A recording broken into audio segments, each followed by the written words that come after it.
everybody, welcome back to It's All Light. I'm your host, Natalie Baugh, and I'm back with my guest, Paul Thorsen. Hi, nice to be here. So, Paul and I work in the temple together, and we were in the same state, and he's become one of my good friends. Tell us a little bit about yourself. So I grew up in Dallas, Texas. I come from a family of 8, so I have 5 siblings. Grew up there, came out to BYU after my mission, and served my mission in Cape Verde. Graduated from BYU in computer science. Worked for BYU, their library, for about 4 years as a software engineer. Wow. And then just recently switched jobs to a small tech startup up in Lehigh called Terlumina. So I've been there for a couple months, and I'm enjoying the fast-paced startup life. Cool. What does software development look like for you, or what did it at your old job? So everything I do is web-based. So people might develop software on the iPhone or the Android or some piece of hardware, but we work on websites and that sort of stuff. So web apps. So it entails a lot of coding and building and reading code and rewriting it and making sure the product works the way that it's supposed to. Do you feel like it was one of your natural talents to be able to code, or like going through school, did it come slightly easier to you than others, do you think? Oh no. Oh, In my classes, I was probably at the bottom of the totem pole in terms of natural intelligence, or that's how it felt. But I was a big design guy. So in high school, I had a good buddy who made this app called GBA for iOS that let you play Game Boy games on your iPhone, which was pretty that is exciting cool. at the time. But I did all the graphics for that. But that got me interested in like software and apps and that sort of stuff. Did So you code or draw them? um, I would design them in this program called Inkscape. It was basically like Illustrator or Yeah, Photoshop yeah. back in the day. Wow. Um, but anyway, as time went on, I kind of wanted to see the coding part of apps, and it just kind of worked out from there, and it's worked out really well for me. So I've been able to combine the design and the development in my work, which I've been really appreciative of. So the design element you feel like more is your talent and natural ability, and then you worked hard and have the coding side now. Yeah, I think so. I think I have a pretty good eye for design, and then I've had to learn some of the technical skills. But at this point, I've been able to combine them, and hopefully, I've made myself valuable. Yeah, that's awesome. I mean, sounds like it. And sounds like you're enjoying what you're doing, which is awesome. Absolutely. You said you're from Dallas, Texas, and I asked a fun fact, and you shared your favorite meal, and it was French dip sandwich, creamed corn, mashed potatoes, and lemonade. Yep. All homemade. Like, does your mom make that meal? Yep. Oh, that It's sounds a amazing. staple in the Thorsen family house. And yeah, I just love it. It just reminds me of being home and with the whole family, get a real good meal out of it. It's fun. And it just tastes so good. Yeah. My friend had a question once, and I want to ask it more, but she was like, okay, we're going to go around the table and everyone describe your perfect day of food: breakfast, lunch, snack, dinner. And like Mm. just watching people get so excited about the best food they've ever had, like it really, it really matters. It's Yeah. food is Yeah. food It's is funny how good, that gets us so happy, right? even just thinking about it. Yeah. Yeah, totally. So, to the meat of the podcast, Paul, what do you light up about? Well, it's funny. I'm like a really chill guy, so I don't get overly excited about much. But I have strong feelings about a lot of or several things, I guess. So, my answer to this question would be obviously the gospel of Jesus Christ. It's the most important thing in my life, and I try to make it that way and live so that my life reflects that. But outside of that, I love building and creating things. So, like for example, last summer, I built an outdoor couch just out of raw wood, which was really fun. Really? That's Yeah, and it cool. turned out pretty well, which I was pretty proud of. When I bought my house, I redid all the floors from carpet to laminate wood. So I love, get my hands into anything that I can build physically or or digitally, which plays into my work a lot, That's which I cool. really enjoy. So Uh, you fall more on the creative side versus a handyman side, but it transfers over, right? To be able to yeah, like do yeah, I like to projects. think so. That's so That might cool. not be applicable in all cases, but What inspired this outdoor couch? Just needing a place to sit in your yard? Like you're like, might as well build it myself? yeah, I was kind of looking at furniture and I was just kind of thinking, this can't be that hard. So I just kind of watched a couple videos and, learned how some people did it and then just took a stab at it. That's And, so cool. and it worked out well. Yeah, my brother works at a carpentry woodworking place, and he's made stuff in like his high school woodworking class, and I'm like, I want to be able to just see something and be like, I could do that. There's some things I do, but that's more, I push myself in other ways. The handy things, I'm still figuring out what that looks like. So that's cool you've found that. Were you always that way, like growing up? I mean, playing with like Legos and Bionicles and Lincoln Logs, that Bionicles. sort of stuff, throwing it I forgot back. about those. Definitely love that stuff growing up. So, to me, it's a lot of like problem solving and, yeah, just getting to the right solution and building out something that came from your own mind. I think it's really rewarding and just a lot of fun. That is awesome. Why, when you like finish a project, are you usually like, okay, what's next? Or do you kind of like take time in between Take projects? some time off. I think it depends. When I got into, so I bought a house about a year and a half ago. Um, and when I first moved in, I had a lot of steam. I had a lot of motivation. And so I did the floors, I did the baseboards, and then I did the couch. And then I was like, oh man, it's a lot of time. So actually, it's probably, I probably need to pick stuff back up again. So like when I made the couch, I bought extra cushions because I was going to make a couple of chairs, which I haven't Mm, gotten to yet. So so you're human. yeah, it's true. And life gets busy, so it's hard to get everything you want to in. But Yeah, yeah, probably in spurts is the answer to that question. yeah. So tell me more about when you feel passionate. Like you said, you had a lot of steam going into that. Where did that come from, and how are you going to cultivate it in your next project? Like, because I'm sure people can relate to having passions that they might not be doing every day or every week, but it's still important. It's still something that lights them up. Like, for me, it's painting. Like, I haven't pulled out my painting stuff for years, but I Yeah. know if I did, I could excel in some degree, right? Okay, sorry, your turn. Yeah. No, you're good. Yeah, I didn't know you painted, so that's interesting.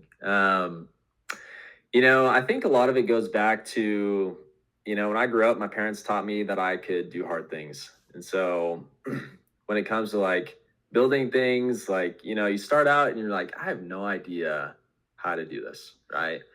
But over the years, if you take a stab at it anyway and learn what you need to learn, you'll garner the skills required to be able to accomplish it, right?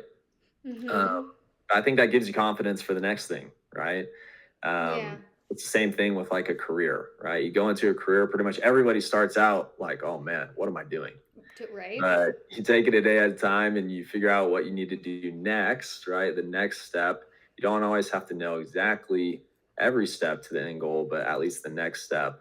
And that gives you the skills, but also the confidence to take on the next challenge. So, Yeah, I I'm like big that. into being able to accomplish things. It's very kind of an ambiguous skill, but that's a skill that I like to say that I have and am developing. I'm somebody that can accomplish things. And so, when it comes to building and stuff, that's something I keep in mind. If I build this out, I will have accomplished it. And I want to be the type of person who can accomplish things. Do you think that's your main motivation? Like, just that capability versus the end product?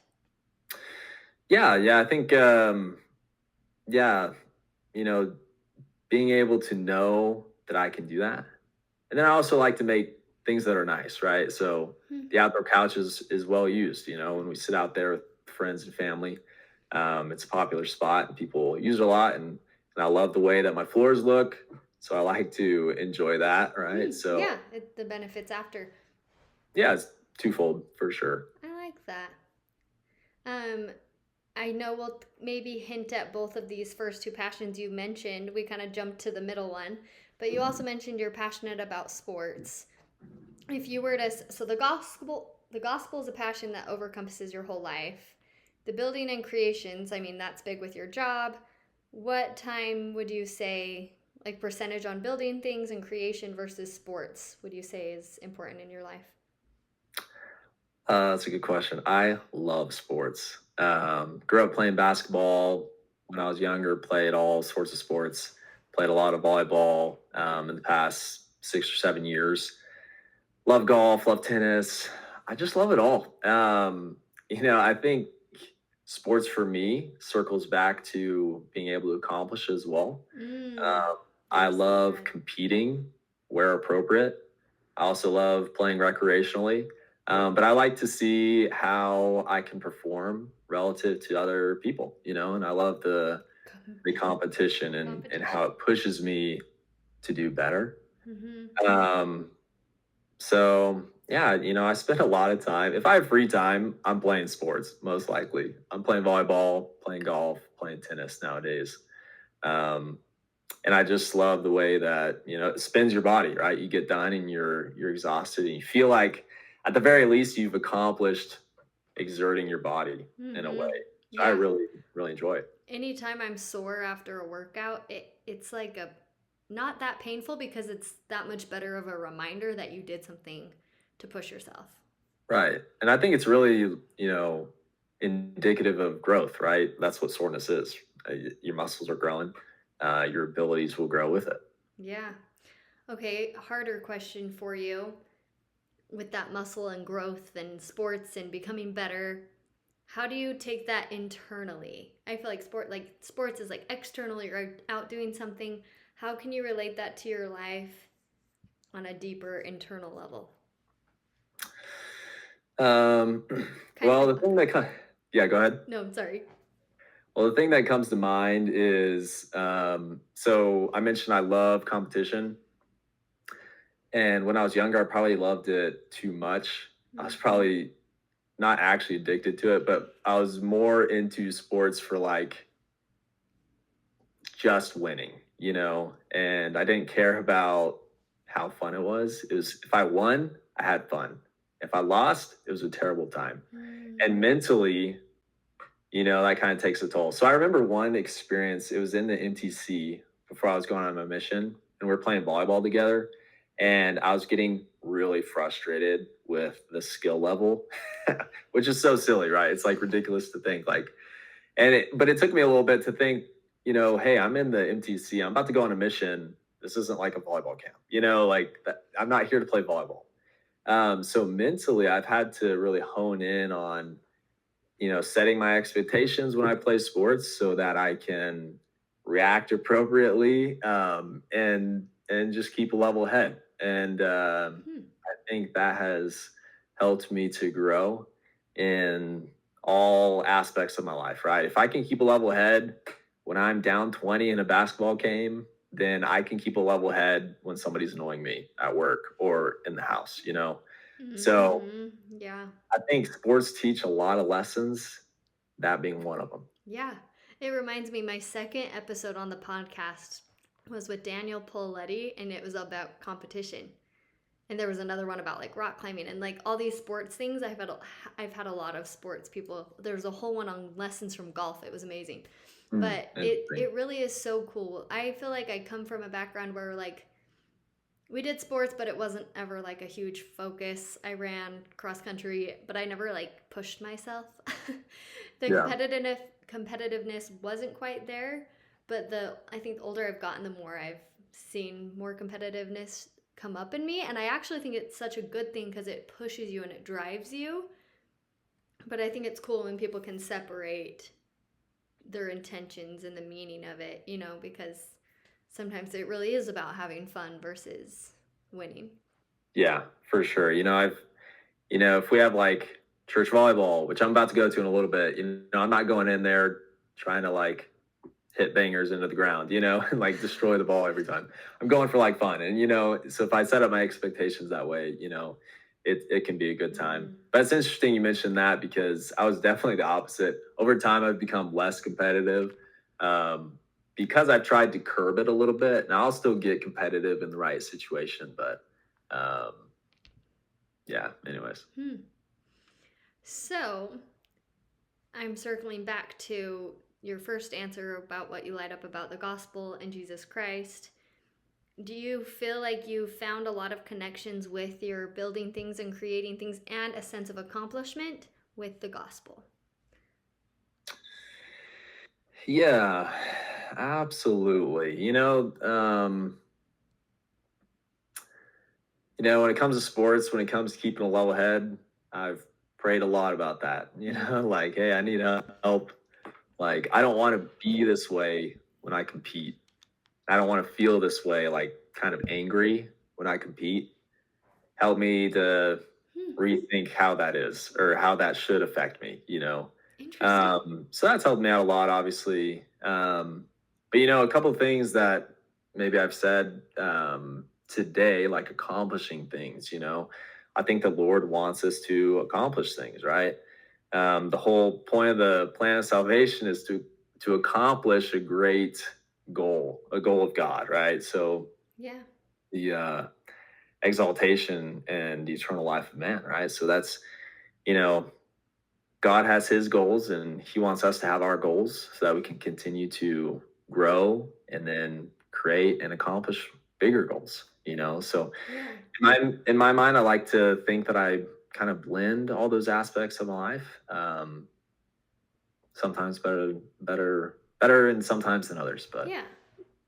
Yeah, I like what you said about like we can use prayer for so many things in our lives, like praying to not be as competitive or praying to not be as reactive in certain situations. Like if that can become our default, like we could handle situations so much better. Like I've been noticing myself in certain situations just how quick I am to be like, "Whoa, where did that come from?" Like once my mind gets on certain paths, it's like different spirals and I'm like, "Okay, to break that, what's the next best thing?" And that even just praying. And then from after that, what have you found like when you're praying to handle things in a right way competitively or whatever, what are some action items you feel like then help you? well, within the realm of sports, I've definitely learned, and have been taught that it's your expectations that set up success or failure from the beginning, you Mm. know. Mm-hmm. Um, so as I mentioned, one small thing that I do is I go into a game and I'm pretty quick to be able to assess if our team, can be competitive with the other team. If the other team's way better than us, my expectation is like, I shouldn't be upset if we lose because they're a better team. If we're a better team, my expectation is okay, we should probably win. And so, I might be a little bit more upset if we lose, but Hmm. yeah, anyways, setting expectations is a powerful thing, and I think you can start small, right? And increase those expectations as you grow and develop. Hmm. What expectations do you have in your life regarding the gospel of Jesus Christ? Because I feel like some people, this is a hard topic. Just for one, there's a lot of perfectionism, which is some people see it more than others or feel it more than others. And then for two, it's just how do you live the gospel in your life? How do you feel accomplished living the gospel? Yeah, I think that's a powerful question because, you know, people can go through the motions so easily. We've all done it. Um, but how can you maintain a perspective that will continue to help you to grow? One thing comes to mind. I was talking with the first counselor in my bishopric a couple months ago, and I don't remember what we were talking about, but I mentioned to him, I said, "Hey, brother Morley, I've had the thought recently that my testimony is the strongest it's been now than it's ever been, and I hope and expect that to be the case, until I die. Meaning that 5 years from now, it will be the strongest it's ever been. 10 years from now, it will be stronger than that, right? So ever growing and Mm-hmm. increasing. Um, And I hope that I can put in the work to make that a reality, right? So I'd say that's my greatest expectation because I know what I want in life and out of the gospel, and I know what I need to do to accomplish that. And Wow. so I'm gonna go do the work. Okay, what is that work? Let's break it down even more. Like, give people, like, for me, I'm like, okay, I feel like my testimony is not the strongest it's been, which, I mean, so many life experiences, and it's interesting how it looks different at different stages of our life. So I'm trying to get back to the basics of, okay, how do I get it to that strongest point? So I would love for you to break it down for us if you're okay with that. Sure. Well, the first thing that I can say that I do without, well, how do I say this? Probably the biggest emphasis that I put on my testimony is the Book of Mormon, right? The Book of Mormon is the keystone of our religion. It's the physical, tangible proof that Jesus Christ visited the Americas. It's an additional proof that he was resurrected, and it's the proof of the restoration of the gospel, right? So if you can, just logically speaking, if you can figure out if the Book of Mormon is true, so many other truths come along with that fact. And so I focus on my testimony of the Book of Mormon. I read the Book of Mormon every single day.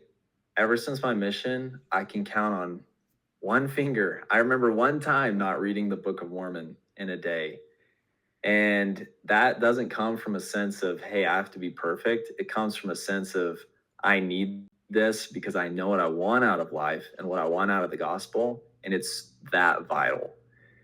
And so Yeah. to me, that's a big part of the work. I think to President Monson, he gave a talk. I think it was his second to last talk before he passed away. But he said, if you don't read the Book of Mormon every day, read it every day. And I said, okay, I'm going to do that.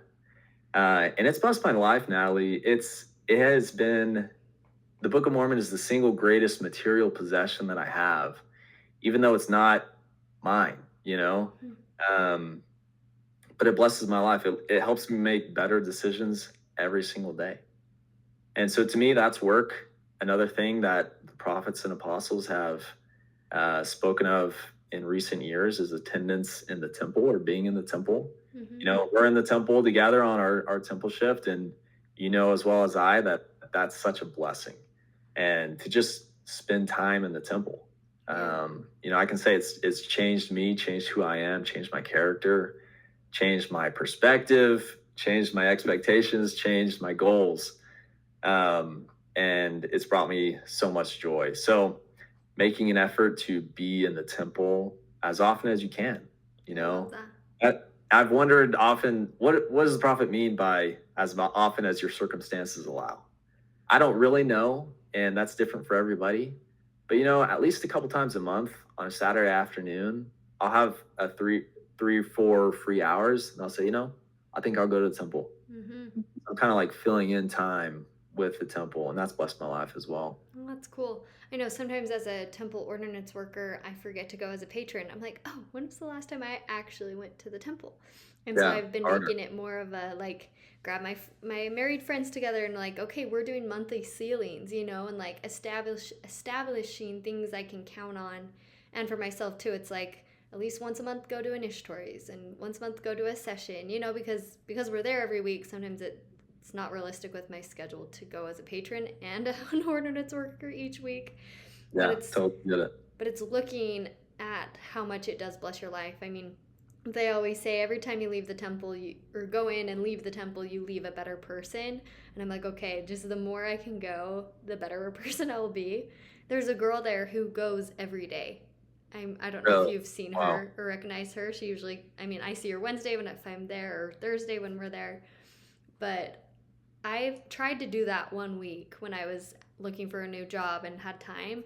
And it was hard to even do one week, but I'm like, okay, if we could figure out a way to do that, like just to compare and contrast what your week could be like if you did go every day. That's not realistic, but just to set yourself up to, okay, there are times I can fill in my life, and then just it's hard. I think Satan tries everything he can to get you to not go. Yeah. But I think creating some type of routine or a schedule or a plan or buddies to go with to hold you accountable. Yeah, I echo what you Yeah. say. Super important. And the Book of Mormon too. That my mission, which was what, 10 years ago now, like I always had that little tiny Book of Mormon on me Hmm. and carried a Book of Mormon on me. Probably dropped 100 of them and whatever, but just the power of just knowing the power in that book and reading it every day. It's really, Yeah. really You important. really do feel it. And I'm not going to sit here and say that every time I read the Book of Mormon, I have some grand revelation or epiphany. That's just not the case. Right. But the same way that I want to be the type of person that accomplishes things, I want to be the type of person that reads the Book of Mormon every day. And so I've made that a goal for my life. That's cool. And so you can just imagine the more you read, the more opportunities you will have to receive revelation and have insights. And Yeah. so, I wouldn't have as many nearly if I didn't read it every day. I love that.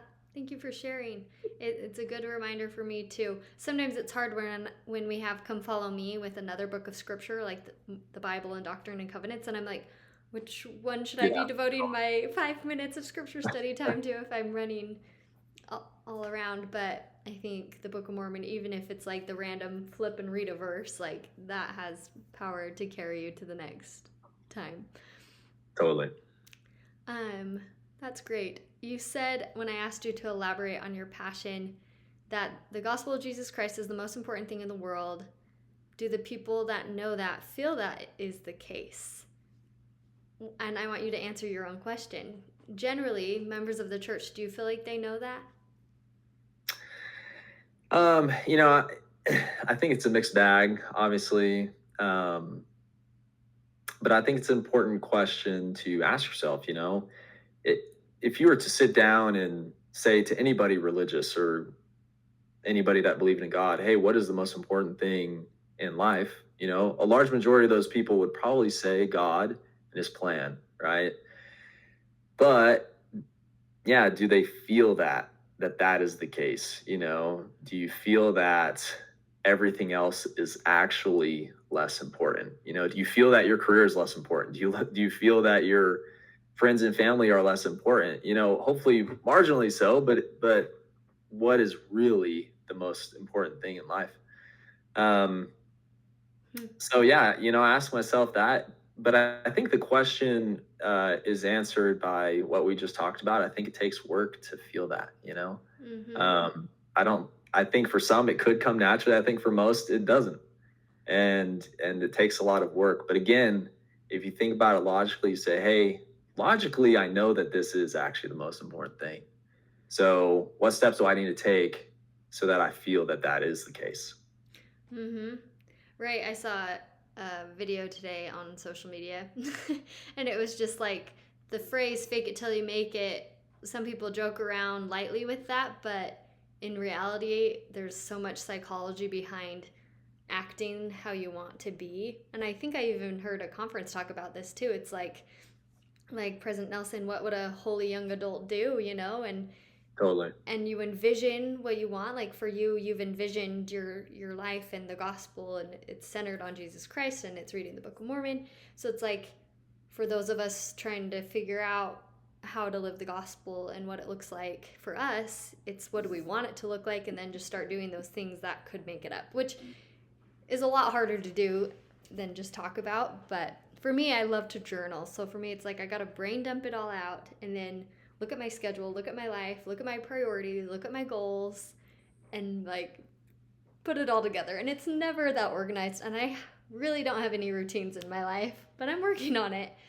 But even if you don't have routines, like you can still find ways to just say a prayer or just read a verse, pull it up on your phone, get those notifications.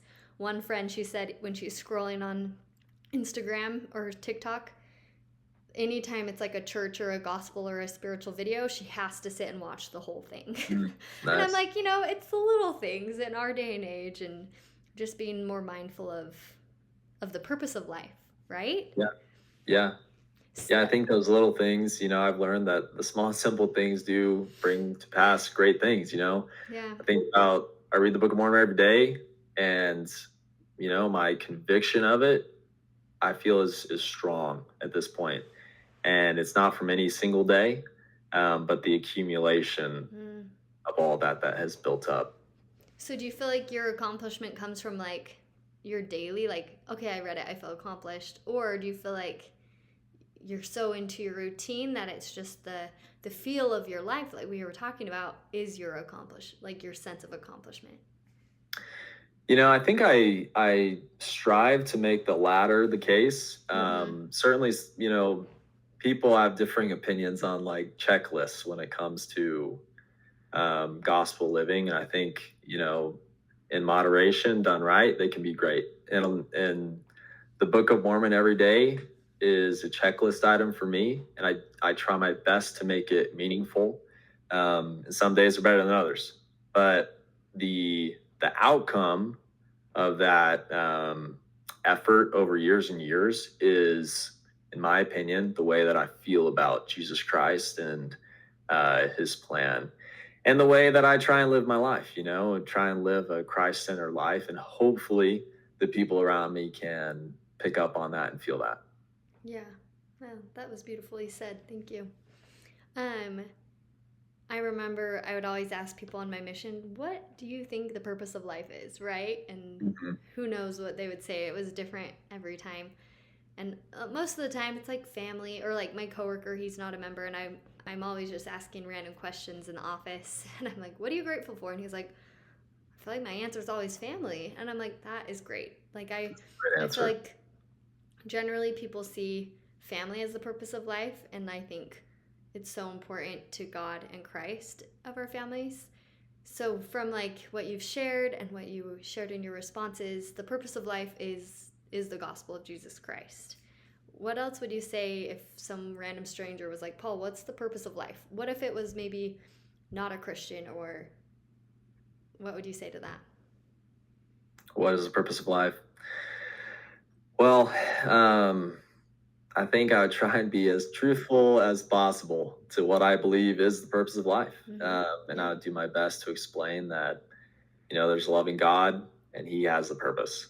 And the purpose isn't defined by the person. The purpose of life is, it exists, and there's a reality to it. There is a correct answer to that question. I don't believe personally that it's a relative answer. So I try and convey that the purpose of life is to fulfill the potential that God has given us by being divine children of His, and it's such a powerful purpose. If you can grasp it, it's incredible, Hmm. and I think it changes so much about how you live life. So our purpose is to be God's children, which we are. Keep expanding on that though. My brain's still trying to connect all the dots. Well, I think the analogy, or I don't know if that's the right word, but the similarity of our relationship to our Father in heaven is directly applicable to our relationship to a father and a mother here on the earth, right? And Right. God's purpose is to help us to come back to live with Him and to progress to become like Him, right? And so that we can achieve and become and have all that He has and Create. is. Yeah. And so, that's the purpose of life at the end of the day. I think a lot of times about people that don't have that purpose in life, and I wonder how they grapple with these questions, and maybe it's simpler than I think. But I think if there's not an afterlife, what is the point to anything, Mm-hmm. And that's how I think.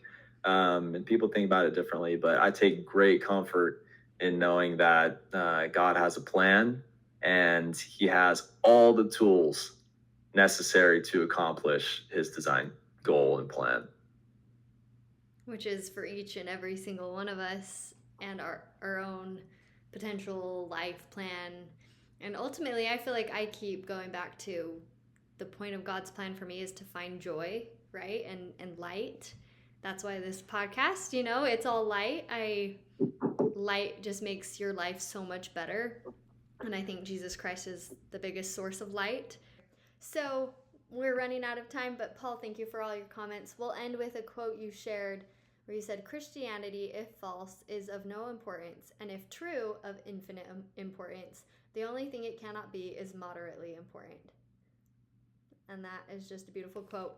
Real quick, why do you love that? I love it because I think it's true. And, the plan that God has for us, if it's real, it is the most important thing, right? And we've kind of talked about that a little bit today. And hopefully you can feel that and your life reflects that. And if it's not real, then it doesn't matter at all, you know? Yeah. But, I testify that it is real. And that is why it matters so much. And it's a beautiful thing that it's real. And I'm so grateful for it. And that brings a lot of joy, I can tell. Well, thank you so much. Have a great night, everyone, and we'll talk to you all soon. See you later. See you later, Paul. Thank you so much. Have fun at volleyball. Natalie. Yep. See See ya. ya.